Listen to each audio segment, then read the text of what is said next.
Hello, good morning అండి. ఇది 2 లీటర్ల కొదుగు దగ్గర పాలు, అంటే చిక్కటి పాలు కాయగా కాయగా ఇది ఈ విధంగా అయింది. దీన్ని నేను ఏం చేస్తున్నానంటే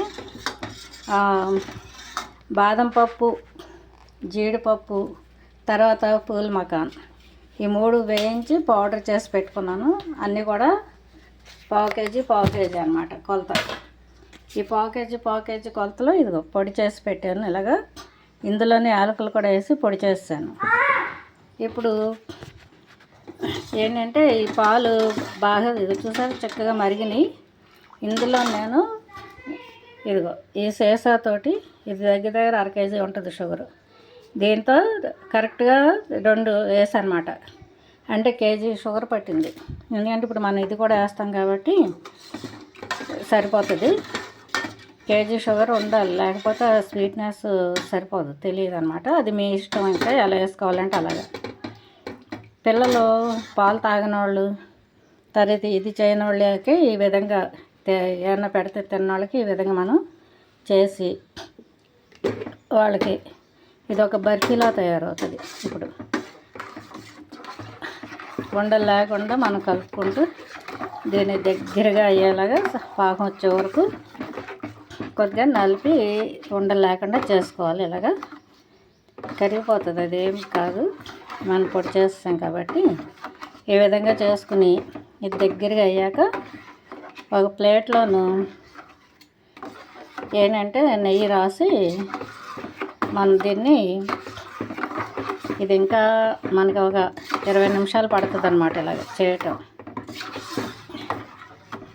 ఈజీగా పడుతుంది, 20 నిమిషాలు ఇది అంతా ఉడకడానికి.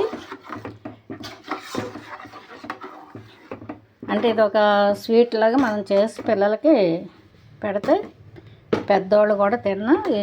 మనకేంటంటే ఇందులో పూల్ మకాన్ ఉండటం వల్ల కాళ్ళు లాగటం, నరాలు లాగడం అలాంటివి ఉండవు అన్నమాట.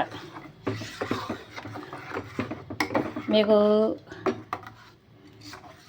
ఇదంతా అయ్యాక మళ్ళీ మీకు ఏం లేదు, అంతా దగ్గరగా అయిపోతుంది. ఇంకా ఇలా తిప్పుతూ ఉండగానే అది గట్టిపడిపోతుంది. ఆ గట్టిపడి చక్కగా మనం ఏంటంటే మైసూర్ పాక్ లాగా తయారవుతుంది. మనకు కావాలంటే ఉండల్లా చేసుకోవచ్చు, లేదంటే పళ్ళెంలో వేసి దాని ముక్కల్లాగా కూడా మనం కట్ చేసుకోవచ్చు. ఎలా కావాలంటే అలాగా. మీరు కావాలంటే కిస్మిస్ అది వేసుకోండి, కానీ నేను వేయట్లేదు. ఏంటంటే కిస్మిస్ వేస్తే మళ్ళీ అదొక టేస్ట్ మారిపోతుంది అనమాట, అందుకని వేయట్లేదు.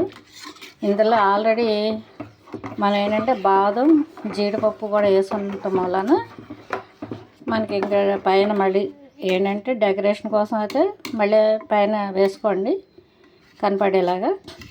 అలాగే డ్రై ఫ్రూట్స్ కూడా చిన్న చిన్న ముక్కల్లా కట్ చేసి కూడా మనం వేసుకోవచ్చు. తర్వాత పళ్ళెంలో వేసాక పైన చల్లుకోవచ్చు.